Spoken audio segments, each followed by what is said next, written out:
aux gens à la maison parce que, bien sûr, qu'on est en visioconférence ou en Zoom-conférence dû à la COVID-19.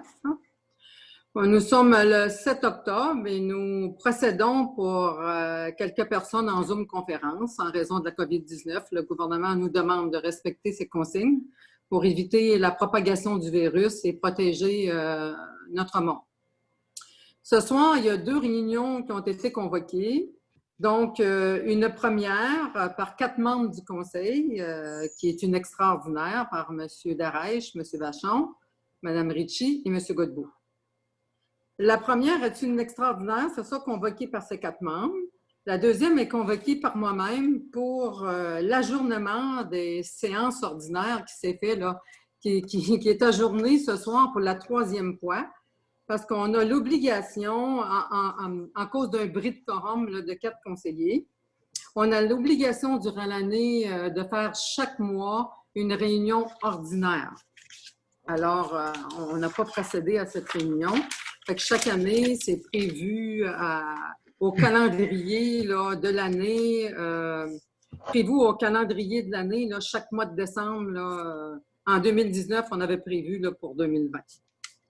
Alors, moi, ce soir, j'ai une demande à faire au Conseil. Je demande aux 4 membres du Conseil, là, qui étaient comme décidants, si vous voulez, sur la séance ordinaire. Je vous demande là, qu'on puisse laisser de côté la réunion extraordinaire, de se dissocier de la réunion extraordinaire, puis faire vraiment la séance ordinaire en raison là, qu'on... Écoutez, je m'explique, là, en tant que maire, pour moi, c'est difficile d'accepter une obstruction comme ça au bon fonctionnement de la ville, en laissant 19 points de côté. Alors, étant donné qu'on est là, pourquoi on ne le ferait pas ensemble? Fait que je demande ça aux 4 membres du Conseil de procéder littéralement à la séance ordinaire du Conseil tout de suite. Non. Pardon? On s'oppose. Bien, vous parlez pour les autres. Qui s'oppose? Je m'oppose, en tout cas. Okay. Il y a pas ça qui s'oppose, M. Godbout? On l'a convoqué pour faire une extraordinaire pour plus tard dans le mois, après qu'on sait le processus des procédures, qu'on l'a fait plus tard dans le mois. Mais les points importants pour la ville ce mois-ci sont les 6 points qui sont là. Les autres, c'est... Bien, je vous demande quelles sont les raisons pour ne pas faire une séance ordinaire telle que prévue par la loi? C'est pas nécessaire. Pardon? On vous a seulement dit qu'on voulait garder la réunion qui était là. Fait que, vous n'avez pas de raison? Ben, les raisons, ils ont sorti depuis 2 jours, je pense. Là. Fait on a assez dit, je pense, au lieu de chicaner, on devrait procéder à la rencontre. Après ça, on discutera. Oui, mais M. Godbout, pourquoi on chicanerait pour une séance ordinaire qu'on a chaque mois et qui est prévue à la loi? Dites-moi. Parce que ça fait 3 ans qu'on chicane. Ça fait 3 ans qu'on chicane, c'est pour ça que ce soir, vous sabotez la réunion? Vous sabotez la réunion ordinaire du mois? Bon, mais let's go, allons-y à la séance extraordinaire. J'aimerais une réponse. Ben, on vous l'a donné? Parce que vous sacrifiez 19 points de la séance ordinaire et en fait, c'est un bris à la démocratie. C'est empêcher la ville d'avancer. Et c'est en fait une mauvaise gestion. Là. Vous avez été élu. Vous avez été élu pour gérer la ville, tout le monde, et vous faites un bris à cette promesse-là, dans le fond, que vous avez faite aux citoyens. Puis c'est même en vertu de la loi d'un article de loi sur les cités. S'il vous plaît, pouvez-vous vous calmer un petit peu puis respirer? Est-ce que je peux avoir la réponse véritable? Parce que vous ne m'avez pas donné une réponse adéquate. Pourquoi vous bloquez la réunion, la séance ordinaire? On va commencer par faire les 6 points. On va faire ces 6 points-là, puis on verra par la suite pour l'autre. Oui. Bien, moi, je ne suis pas d'accord avec ça. Je veux une réponse avant sur... On va faire ces 6 points-là, puis on verra par la suite. Non, je vous demande tout de suite si vous voulez procéder tout de suite à la séance ordinaire. Non. Fait que vous ne voulez pas procéder à aucune séance ordinaire? On va faire les 6 points avant, on va faire l'autre après, c'est tout. Je ne vous comprends pas, monsieur. On a demandé ça, on vous demande s'il vous plaît de nous respecter. Après ça, on regardera si on fait l'autre d'après. Bien, écoutez, si vous n'acceptez pas de faire une séance ordinaire, moi, je me dois, en vertu de la loi, de mettre mon veto sur la séance extraordinaire parce que vous mettez seulement 6 points alors qu'il y aurait 25 points à faire à l'ordre du jour. Puis les raisons pour ça, c'est la bonne gestion de la ville. Vous réduisez l'ordre du jour. C'est un manque de respect envers la population et la démocratie. On va rester après pour l'autre. Ouais. Vous allez rester à la réunion après? Oui. À condition que ça continue. Donc, vous dites qu'on va faire les 25 points. Pardon, vous dites qu'on va faire les 25 points à l'ordre du jour? Mais les Mais 25, pourquoi d'abord on fait une séance extraordinaire? Je crois que les 6 points, Madame le maire, sont du jour de la séance ordinaire. Donc, pourquoi ne pas procéder à la séance ordinaire, tout simplement? Exactement. Ben, on a dit non. On renonce pas à ça. Vous ne donnez pas de raison, M. Godbout. Vous faites le porte-parole des autres et vous ne dites pas pourquoi, puis on vous entend très mal. Mme Ritchie a parlé, M. Deschamps a parlé. Regarde, on est dans le calme, Madame le maire. On vous demande de faire les 6 points. Après ça, on va transférer dans l'autre réunion. On va rester pour les 19 points. Oui. Ah oui? Oui. Je vous le dis tout de suite, si vous ne passez pas les 19 autres points, je mets mon veto sur la séance extraordinaire. Aucun problème. D'accord. Bon, la séance... Là, la séance extraordinaire, fait qu'on ouvre la réunion, séance extraordinaire. Adoption du procès-verbal de la séance du 14 septembre 2020. Approbation des comptes à payer. Recommandation de paiement Astel Casa de SUA, dossier commission municipale. Point 4, recommandation de paiement Astel Casa de SUA, dossier commission municipale du Québec, septembre 2020. Embauche agente de réception, perception, service des finances. Adoption du programme de départ à la retraite par les employés syndiqués de la Ville. Alors, qui propose l'adoption du procès-verbal de la séance du 14 septembre? Monsieur Godbout, appuyez 2. Madame Ritchie, on vous voit très mal. Vous êtes 4 dans la salle d'hôtel de ville, puis on ne vous voit pas bien du tout. Puis on vous entend pas bien. Madame le maire, légalement, on aurait pu la faire à 2 mètres de distance ici. Non, je comprends, vous avez 2 mètres, mais on ne vous entend pas bien. Après, je vais parler plus fort. Parfait. On ne vous entend vraiment pas. Parce que vous n'avez pas les micros, hein? Vous n'avez pas les micros, c'est pour ça, on ne vous entend pas du tout. Non, on est correct. On s'était proposé seconder. Je seconde. Il faut parler fort parce que je vous le dis, on n'entend pas bien. OK. Vous avez entendu, M. Giroux? Point 2, approbation des comptes à payer. Alors, qui propose? Tout le monde a regardé. Je ne vois pas c'est qui. Avec un masque, M. Darèche. Appuyez 2. M. Vachon. Ah bon, là, vous avez une bonne voix, vous. OK. Point 3, recommandation de paiement à Astel Casa de SUA, dossier commission municipale. Moi, je Je n'ai pas m'oppose les au paiement. montants, non, mais vous proposez, M. Godbout, appuyez 2. Je m'oppose. Pardon? Mets ta décidence. Je ne comprends pas. Même ma décidence au paiement. Vous mettez votre décidence au paiement, parfait. Point 4, recommandation de paiement à Astel Casa de SUA, dossier commission municipale. Excuse, le point 3, moi aussi, je mets ma dissidence parce que là, c'est rendu exagéré là, les frais d'avocat. Fait qu'il y a 2 ou 3 décidences? Non, 4. 4. Ah, 4. Bon, les 4, vous mettez votre décidence. Oui, parce que Oui, c'est ça, vraiment c'est exagéré. rendu un petit peu trop exagéré pour les citoyens Donc- prompt concernant le dossier, puis c'est tout. Bien, écoutez, là, c'est pas moi qui me suis fait des plaintes, hein? Vous savez que légalement, j'ai ces droits-là et c'est pas moi qui me suis fait des plaintes. Ça coûte très cher à la municipalité et à l'ensemble du Québec, tous ces plaintes-là. Alors, On s'appuie, Mme le maire, sur moi, un je suis... un instant, laissez-moi finir puis respirez, là. Respirez, s'il vous plaît. Moi, je suis dans mes droits de me défendre. J'ai eu des plaintes, beaucoup de plaintes, et il y en a eu des dernières qui ont été retenues, et je suis en droit de me défendre en vertu de la loi. Bon, le point 4, comme ça, vous refusez aussi? Oui, puis Mme le maire, on s'appuie sur un jugement de la Cour supérieure du Québec là, qui a été récemment octroyé comme jurisprudence là, à Sainte-Lucie, dans la Laurentide. Et vous êtes capable, vous, de juger de ça, d'interpréter ce jugement-là? Ben, je l'ai lu, puis les procureurs, après ça, décideront si on est correct. Vous l'avez lu, puis vous l'avez interprété vous-même, c'est ça? Madame Langlois, ces résolutions-là vous concernent. Je vous invite à être Est-ce prudent. que vous l'interprétez, s'il vous plaît? Est-ce que vous avez interprété la Cour supérieure, la décision d'une Cour supérieure? Ben, on a lu le jugement, puis on pense que ça reflète ce qu'on vit ici. Bon, parfait. J'ai une réponse. J'ai une réponse. Point 5, embauche de l'agente de réception-perception du service des finances. Je propose. Je seconde. Et Monsieur Godbout, Madame Ritchie, c'est ça? Oui. Bon. Maintenant, adoption du programme de départ à la retraite pour les employés syndiqués de la ville de Chandler.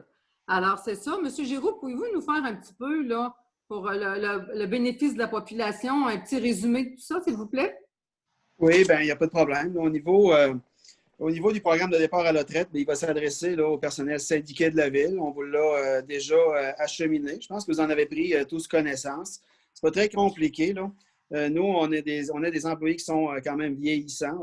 Ce programme-là va s'adresser aux employés de plus de 60 ans, ayant au minimum 20 années d'ancienneté. Vous savez, là, on fonctionne par des échelons salariaux, par des échelles salariales. Et à partir de ce moment-là, on pense que, bon, en mettant en fait, ce qu'on a déterminé, c'est un programme qui va nous permettre à la fois de couper les liens là, avec ces employés-là qui désirent quitter là, après plusieurs années de bons et loyaux services. Et ce faisant, bien évidemment, on va quand même se rajeunir hein, donc au niveau de notre personnel et réaliser des économies financières là, qui sont quand même importantes là, pour la municipalité, selon toujours les tableaux qu'on vous a transmis. Nos échelons salariaux là, vont jusqu'à 8. Donc, tout cela a été déterminé, calculé en fonction. On a fait un exercice pour certains postes de la municipalité, vous l'avez constaté. Là. Et d'ailleurs, pour les postes qu'on avait regardés, pour 8 échelons, bien, la municipalité pouvait à la fois, évidemment, rajeunir son personnel. Donc, c'est quand même important pour une organisation et réaliser des économies importantes. Donc, pour les 3 postes qu'on avait ciblés, on parlait autour de 70 000 là, sur 8 ans. Ce qui est quand même, là, on fait un double gain, tant au niveau financier qu'au niveau, on se rajeunit, au niveau efficacité, évidemment, motivation, tout ce qui va avec, évidemment. Bon, bien, c'est une bonne décision. Alors, qui la propose? M. Duguay, appuyé de M. Pelchat? oui. Parfait, merci. Alors, ben c'est tout pour la réunion, là? Cette réunion-là? Oui. Est-ce qu'il y a des gens qui restent pour la réunion, la séance ordinaire? Oui. Vous restez? Alors... On avait dit tout à l'heure qu'on restait, on va rester. Bon, ben parfait. Là, en fait, on va fermer la réunion extraordinaire. On lève la réunion extraordinaire. Qui propose la fin de la réunion extraordinaire? Monsieur Godbout, appuyé de? Bon, Madame Ritchie. Parfait. Alors, on passe à l'ouverture de la séance ordinaire qui aurait dû avoir lieu. C'est l'ajournement, en fait, qui aurait dû avoir lieu le 5 octobre. Alors, on a passé des points au travers. Donc, pour donner suite, juste pour trouver mes documents, s'il vous plaît. On avait des demandes, soit Société d'Alzheimer Gaspésie de la Madeleine pour la campagne 2020. Alors, est-ce qu'il y a des gens qui veulent donner? Je propose qu'on reporte des demandes là, probablement au prochain mois. Madame Langlois, on n'a pas notre budget avec nous, puis on pourrait attendre pour le prochain mois, les mettre au mois de novembre. Oui. Bon, ben parfait, pas de problème. Je ne sais pas s'ils ont des levées de fonds particulières, eux autres, ou des besoins particuliers. Non, là. on pourrait demander à Mme Cotton de nous envoyer un courriel, puis on pourrait répondre par courriel. OK. Bon. On va passer donc à 4.5. Autorisation des dépôts à la caisse agente de réception-perception. On est au 4.5. Oh. Juste un instant, on va le lire un petit peu. Bon, il est résolu que le Conseil autorise Mme Marilyn Morin, c'est ça qui va avoir le nouveau poste, comme agente de perception et à effectuer les dépôts à la caisse pour lui permettre là, de faire les dépôts à la caisse là, en remplacement là, de M. Yann Richer, qui nous a quittés d'ailleurs et qu'on remercie du fond du cœur pour l'excellent travail qu'il faisait chez nous. Propose, Madame le maire. Pardon? Vous proposez, M. Godbout? Oui, qui appuie? M. Pelchat. Parfait. 4.6, OMH, approbation des états financiers au 31 décembre 2019. C'est ça. En fait, les états financiers de l'OMH, c'est une formalité qu'on fait chaque année. Le total des revenus est 876 169. Le total des dépenses, 1 882 215. C'est toujours un déficit hein, d'1 million 6. Et la contribution de la HSQ est 960 013 $ et la contribution de la municipalité, comme il se fait dans toutes les municipalités, est de 46 033 $.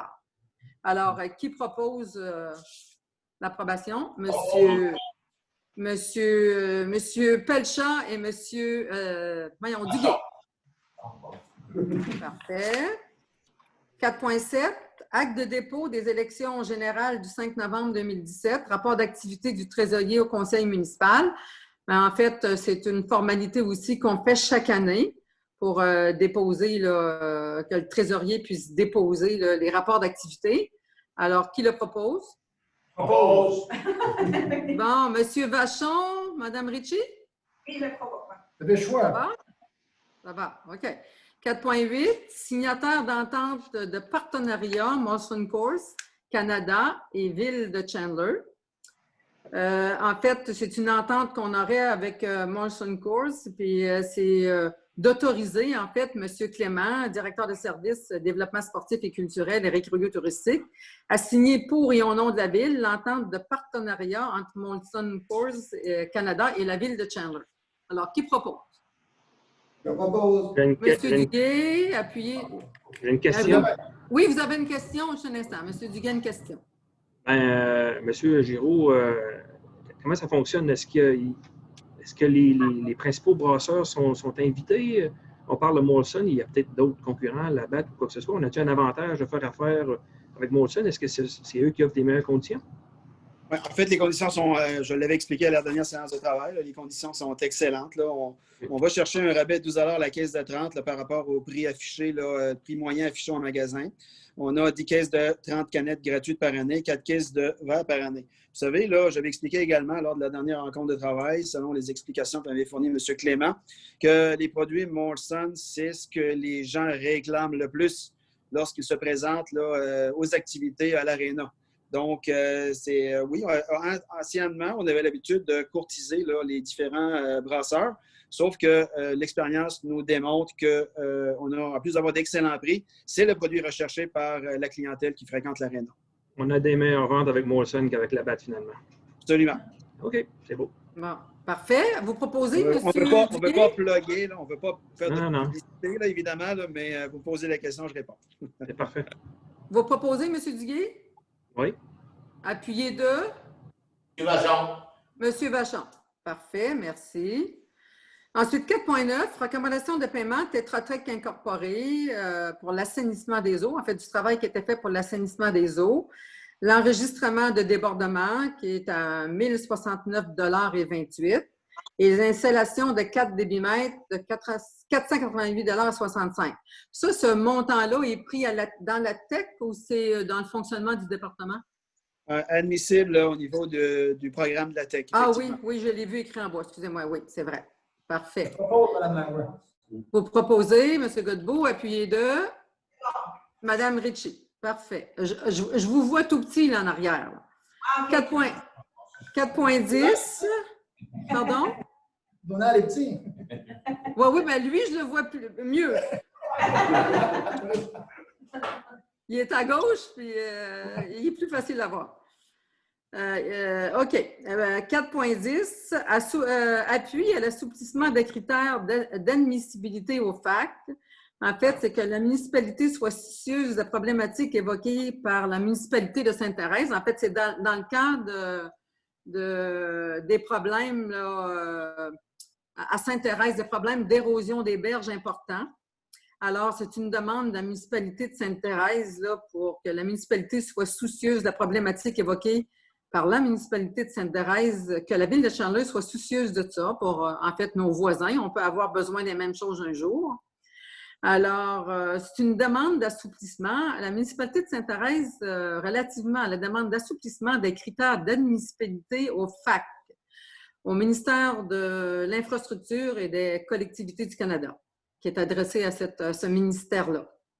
Alors, il est proposé, du moins, que le conseil de la ville de Chandler appuie la municipalité de Sainte-Thérèse dans sa démarche à l'effet de demander au ministère de l'Infrastructure et des Collectivités du Canada un assouplissement des critères d'admissibilité à ce FAC, qui est sûrement un programme. Je propose. M. Giroux, c'est un programme? Oui, absolument. Parfait. Merci. La problématique majeure, c'est que le programme en question subventionne des projets de plus de 20 millions de dollars. Fait que on n'est pas admissible, les petites collectivités ne peuvent pas aller à cette importance de projet. Parfait. Merci. Alors, qui propose? Je propose, madame. Monsieur Pelchat, appuyez 2. Appuyez 2, Monsieur Darèche. Merci beaucoup. J'ai vu un petit bras levé en arrière. Parfait. 4.11, recommandation de paiement, signal service incorporé pour la signalisation. En fait, que le Conseil autorise le paiement de la facture 102-721 de signal service incorporé au montant de 4 568,77 $, toutes taxes incluses, pour l'achat de panneaux de signalisation et d'enseignes de rue. Alors, c'est des demandes qu'on avait faites ça au cours des derniers mois pour pouvoir mieux protéger, même des citoyens, et mieux signaler aussi. Alors, proposé par M. Godbout, appuyé de Mme Ritchie. Parfait, merci. 4.12, modification de la résolution 191-104-405 pour la vente du lot 5265-492 dans le parc industriel. Alors, M. Giroux, juste nous éclairer, s'il vous plaît, là, pour la différence dans la modification de cette résolution-là.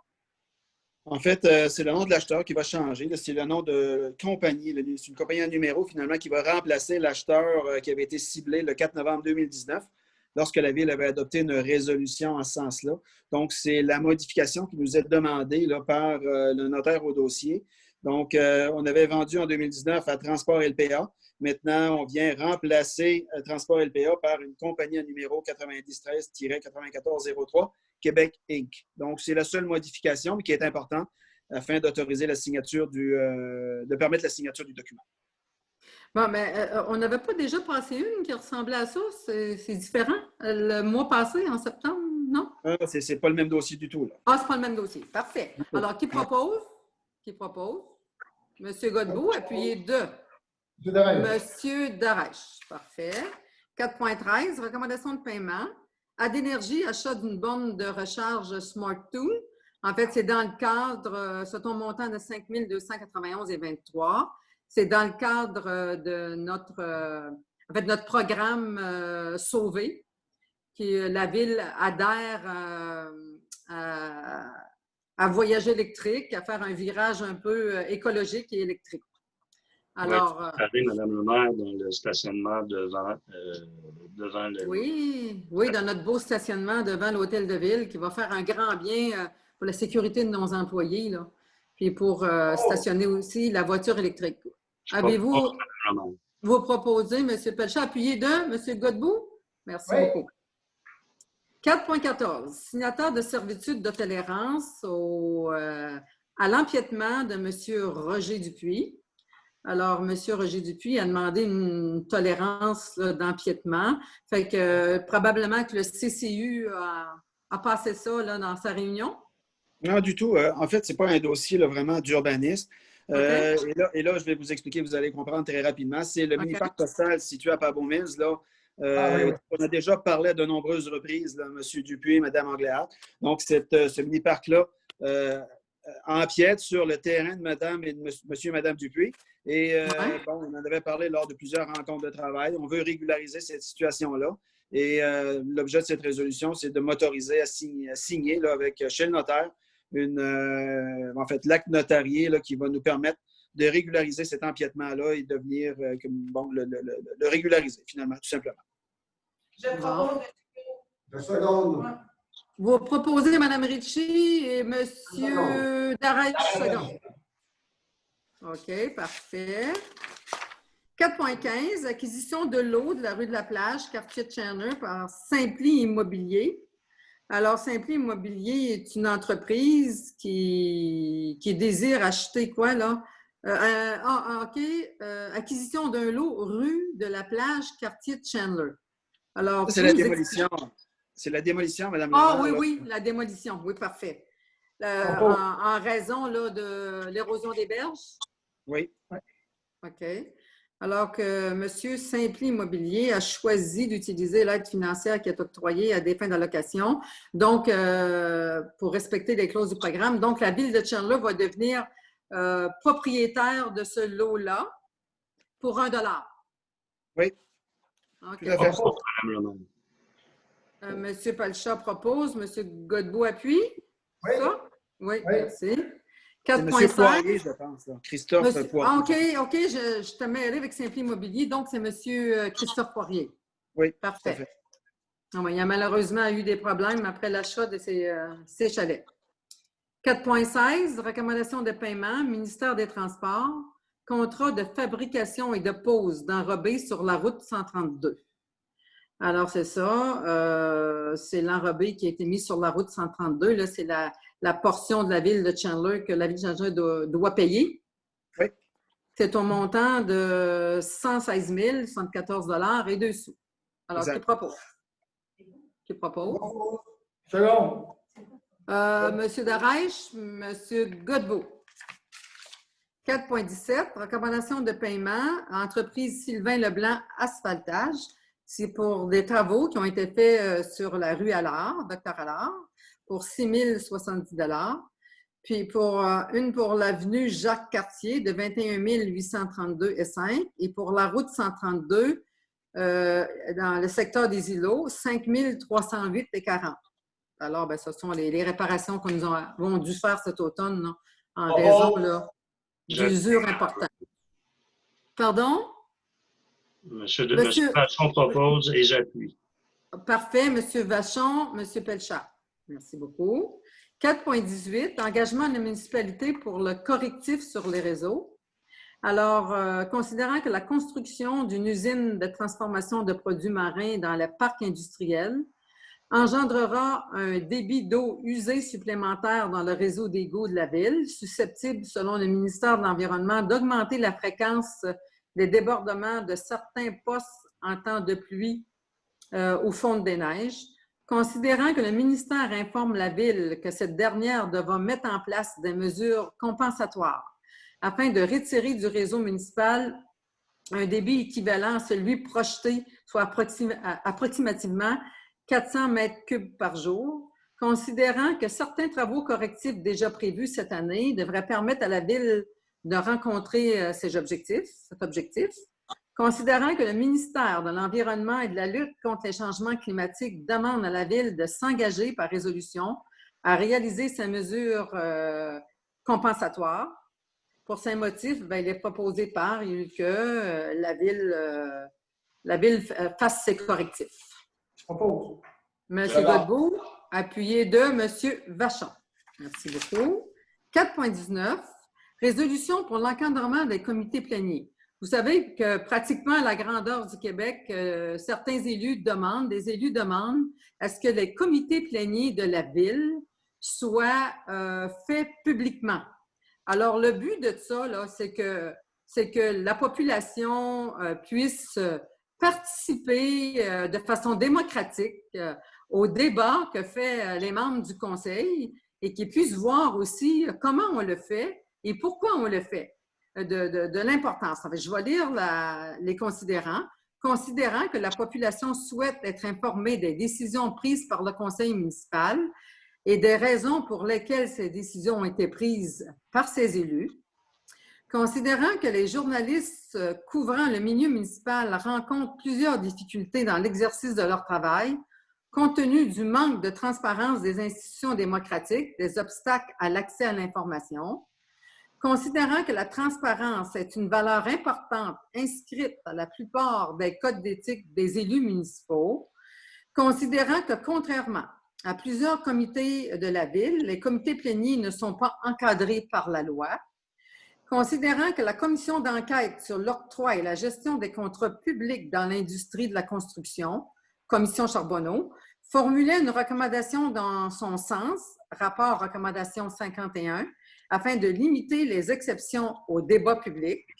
Il est proposé par et unanimement élu que le Conseil municipal demande au gouvernement du Québec d'appliquer la recommandation de la commission Charbonneau à l'effet d'adopter des dispositions limitant les exceptions au caractère public des délibérations des élus municipaux du Québec en s'inspirant des articles 239 et 239.1 de la loi 2001 sur la municipalité de l'Ontario, et ce, avant les prochaines élections municipales 2021. Alors, qui propose?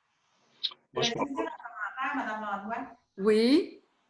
Moi, je propose qu'on remette le point à la prochaine assemblée municipale, le fait qu'on s'en parle, puis je crois qu'il y a des villes, des municipalités qui ont refusé. Puis, en tout cas, j'aimerais qu'on s'en reparle ensemble quand on va faire la prochaine séance de travail.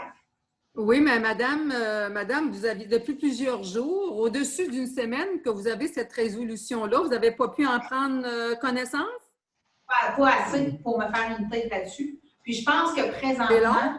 C'est long? Non, mais c'est parce que moi, avant de prendre une décision, je la prends comme il faut. Mais, non, mais c'est vrai. Je veux la prendre, puis je suis certaine de ma décision. Mais je pense que dans les circonstances qu'on est présentement, je ne pense pas que ça serait une bonne idée de le faire présentement. Bien, ça l'amènerait peut-être là, un côté plus civilisé. Ça nous apprendrait à faire des rencontres avec un peu plus de civisme. Et puis, ça permettrait à la population de voir qu'est-ce qu'on débat. C'est pour la transparence. Madame Langlois, oui. Moi, j'ai lu hier les motifs de refus à Rimouski, puis on parle, puis il y a quand même des choses qui sont vraies. Quand on parle de frais juridiques, de ressources humaines, qu'on parle d'employés, qu'on parle de promoteurs… Ah ben, vous savez que ça, c'est prévu à la loi, puis on ne peut pas le mettre public. Monsieur Godbout, c'est déjà prévu à la loi, ça, qu'on tasse ces points-là. Je vote contre. Vous votez contre? Qui vote pour? Moi, je vote pour. Je vote pour la transparence, effectivement. Monsieur Duguay? Vous votez pour? On ne vous entend pas? Oui. Pour la transparence ou pas? Ben moi, je vais être bien franc, là, je serais prêt à voter pour, mais si vous voulez qu'on en rediscute, j'ai aucun problème non plus. Là. Moi, je pense qu'on devrait en discuter, Richard, ensemble. Ça serait une bonne idée. Moi, j'ai pas de problème à qu'on en discute. Moi aussi.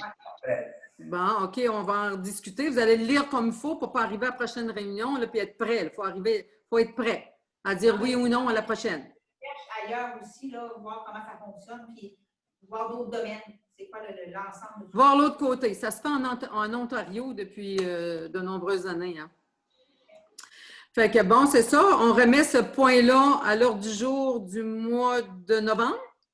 Oui. Voilà. Merci. 4.20. Projet de quartier Chandler demande de l'Office municipal d'habitation pour un module de jeu. Alors, je pense que ça a été une demande de M. Pelchat.